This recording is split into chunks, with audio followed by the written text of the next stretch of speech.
भारत और दुनिया की अमीर तरीन शख्सियात में शामिल मुकेश अंबानी जहां अपने असासों और दौलत के बायस खबरों में रहते हैं, वहीं वो अपने मुलाजमों पर इनामात की बरसात करने और बड़ी रकम बतौर तनख्वाह देने के लिए भी मशहूर हैं। भारतीय मीडिया की हालिया रिपोर्ट के मुताबिक मुकेश अंबानी ने अब अपने काबिल एतबार और कई बरसों से अपने साथ रहने वाले मुलाजिम मनोज मोदी को 1500 करोड़ भारतीय रुपए की प्रॉपर्टी तोहफे में दी है।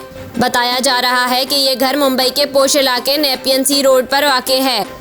रिलायंस इंडस्ट्रीज के चेयरमैन मुकेश अंबानी के मुलाजिम मनोज मोदी को इस फर्म की मल्टी-बिलियन डॉलर्स डील्स को कामयाबी से सरअंजाम देने के लिए जाना जाता है। इन्हें मुकेश अंबानी का सीधा हाथ भी कहा जाता है, जो इंडस्ट्री के अहम फैसलों में मुकेश अंबानी को मशवरे देते हैं। नेपियन सी रोड पर रिहायशी जायदादों की कीमत आमतौर पर 45,100 रुपये से 70,600 रुपये फी मरबा फिट के दरमियान होती है। रिपोर्ट के मुताबिक बिल्डिंग के शुरू की 7 मंजिलें कार पार्किंग के लिए मुख्तस हैं।